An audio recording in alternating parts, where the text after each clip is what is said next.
Je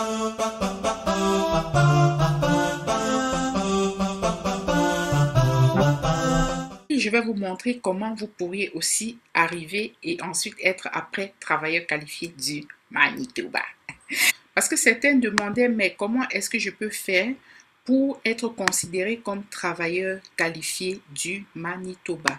C'est très simple. Salut, j'espère que vous allez très très bien. Bienvenue sur cette chaîne Mon Rêve Canadien. Je suis encore très contente de venir vers vous aujourd'hui parce que j'ai une très bonne nouvelle concernant le Manitoba. Je sais, il y en a plusieurs qui m'ont dit, mais comment est-ce que je peux faire? Je n'aime pas écrire les CV. Et comment est-ce que je peux faire pour trouver un employeur? Comment les CV c'est difficile? Je n'aime pas écrire les lettres de motivation et tout et tout. Écoutez.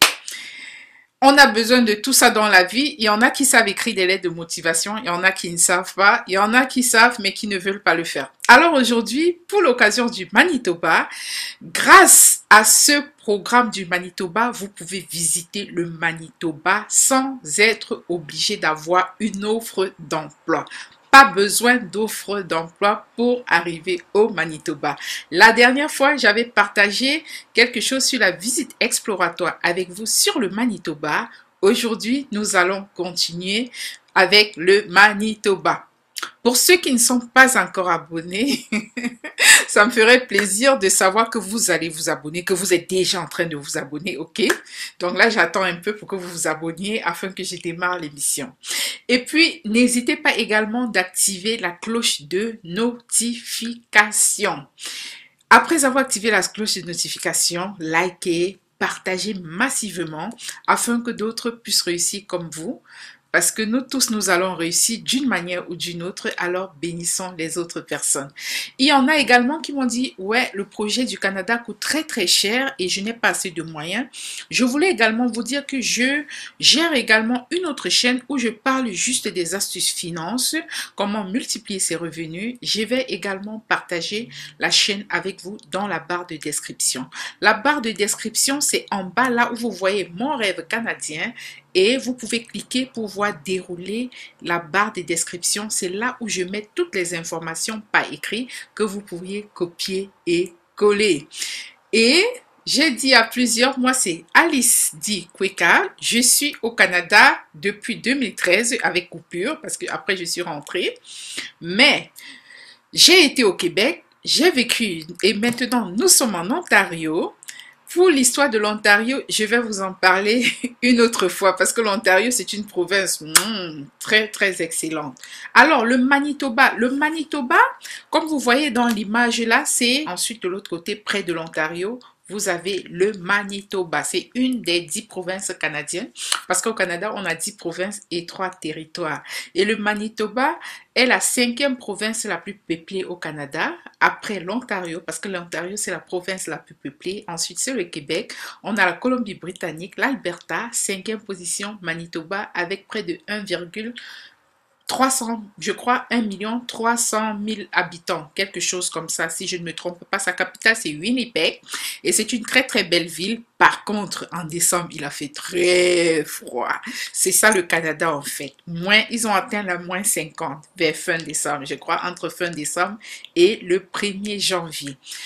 Et le Manitoba, ce qui me plaît également au Manitoba, étant donné qu'ils sont en train d'encourager l'immigration, de même que le Nouveau-Brunswick, ils ont essayé de rendre les choses plus simples, contrairement à ce qui se passe dans les autres parties du Canada où vous devez prouver que voilà, vous avez un emploi et ainsi de suite. Donc, en passant par le programme de province, vous allez réussir ou bien par le programme Entrée Express. Vous n'avez pas besoin de lettres d'emploi ou quoi que ce soit.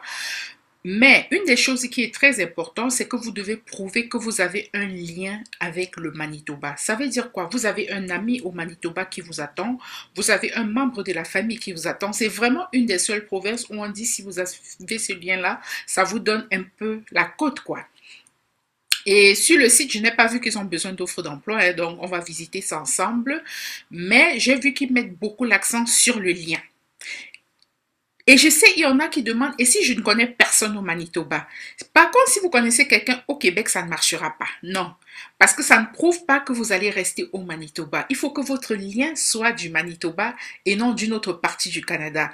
Parce qu'ici au Canada, chaque province tire la couverture de son côté. Les 10 provinces sont un peu comme indépendantes et chaque province tire la couverture de son côté. Alors vous n'allez pas dire que votre sœur est au Québec pour entrer par le Manitoba et après quitter le Manitoba pour aller au Québec parce que votre sœur est au Québec. Si votre sœur est au Manitoba, un ami, une amie Manitoba, là on comprend que, ah mais tiens, il a quand même plus de chances de rester ici chez nous. Le but des provinces, c'est vraiment de développer l'économie de leur province, que ce soit le Québec, l'Ontario, chacun fait venir les candidats pour sa province d'abord, pour développer l'économie, parce que comme on a dit, de un, la population au Canada est vieillissante, on veut la renouveler, et il y a aussi Covid qui est passé par là. Covid n'a pas facilité les choses. Donc, du coup, après tout ça, ça fait comme deux bombes qui sont tombées sur le Canada, quoi. Le vieillissement de la population et ensuite le Covid.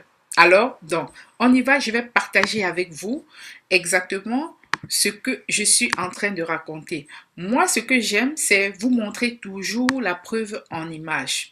Donc voilà, déjà, la première bonne nouvelle, c'est prouver que cette province, vraiment, elle est en train d'activer le processus. Parce qu'il faut que je commence par vous montrer leur système. Ils ont fait des tirages. Le dernier tirage, c'était le 14 janvier. Et là, ils ont invité, vous voyez le nombre de lettres d'invitation pour présenter une demande de résidence permanente. Oula, 350 demandes qu'ils ont acceptées. Pointage minimum des candidats invités. Vous voyez le nombre de points. Seulement 459. Il y en a, il vous faut 800, machin. Le nombre de points, vraiment, c'est excellent. C'est pas que je fais la pub des provinces, mais le but pour moi, c'est que nous profitions de cette occasion pour rentrer dans cette province-là. Et le but n'est pas d'entrer pour abandonner, mais c'est d'arriver là-bas pour rester et travailler. Nombre pour les gens de l'éducation nationale, nombre de lettres d'invitation 33 pour les travailleurs qualifiés à l'étranger, pointage 711. Et ensuite, ils ont envoyé 53 invitations donc pour les travailleurs qualifiés qui sont hors du Canada.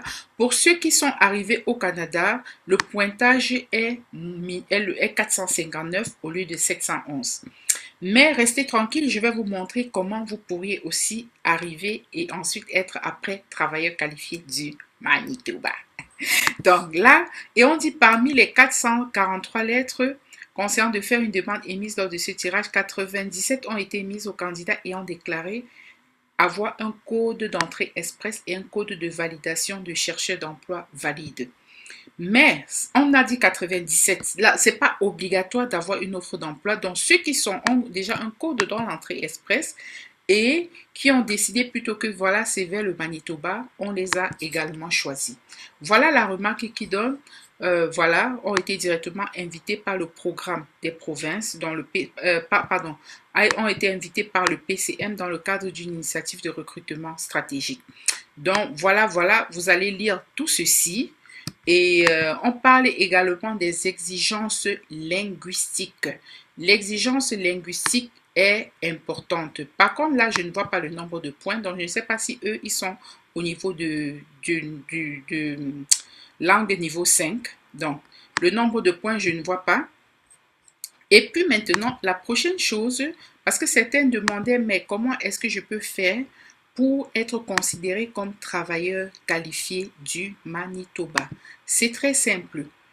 Remplissez le formulaire pour la visite exploratoire parce que eux, ils se sont dit, c'est possible que vous n'ayez pas de connaissance, de lien avec le Manitoba. Au moins, pendant la visite exploratoire, vous pourrez maintenant mettre dans le dossier que voilà, vous avez pu faire la visite exploratoire. Donc, ça prouve déjà qu'en ce moment, vous avez un lien avec le Manitoba.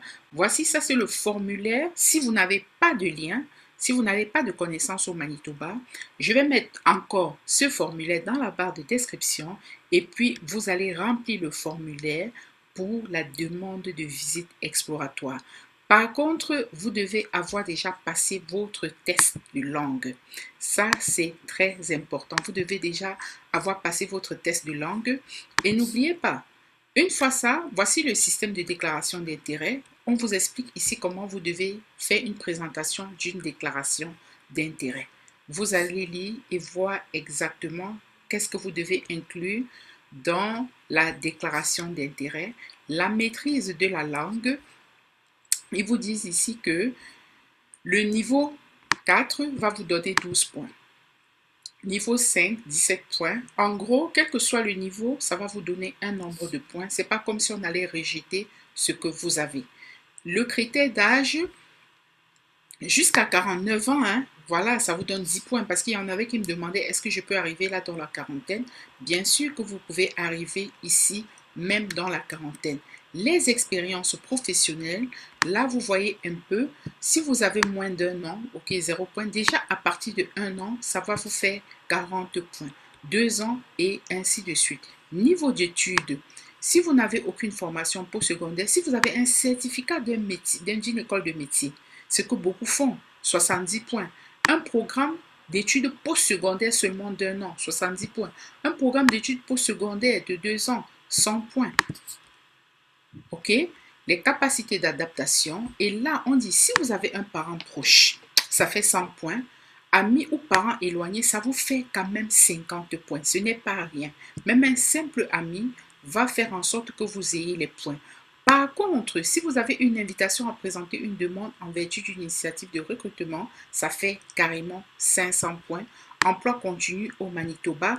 Donc, si grâce à la visite exploratoire, bon, vous avez essayé de chercher du travail et puis voilà, peut-être vous demandez le droit de travail, vous travaillez au moins 6 mois à la suite d'une offre d'emploi à long terme d'un même employeur, vous avez un total de un surplus de 500 points. Évaluation du risque, là on dit on évalue le risque, facteur de risque. Là, c'est ce qui va vous enlever les points. Tenez-vous très bien tranquille. Si vous êtes déjà au Canada, vous avez étudié dans une autre province, on vous enlève les points.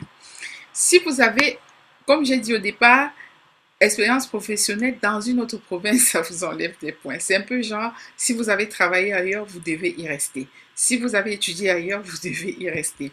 Parents proches dans une autre province et aucune parenté au Canada. Donc, si vous avez un parent proche dans une autre province, ça ne vous donne pas de points. Si vous avez une demande d'immigration antérieure, donc apparemment peut-être qu'il n'aurait pas réussi dans une autre province, ça vous fait 0 points. Lettre d'invitation, là, vous allez lire. Donc, au départ, vous allez créer. Si vous avez des connaissances, commencez déjà par créer maintenant votre déclaration d'intérêt.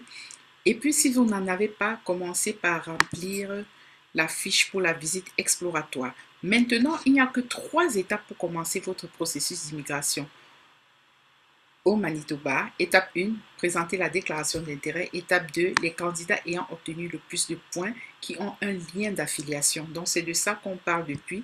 Étape 3, une évaluation. Les candidats sélectionnés par le programme candidat du Manitoba doivent faire une demande de visa de résident permanent. Vraiment, je trouve que ce processus-ci, il est super, il est rapide, il est vraiment magnifique. Donc, je vais récapituler. Eux, ils le font juste en 3 étapes. Première étape, déclaration d'intérêt. Deuxième étape, lien d'affiliation. Vous n'avez pas le lien d'affiliation, ne déclarez pas.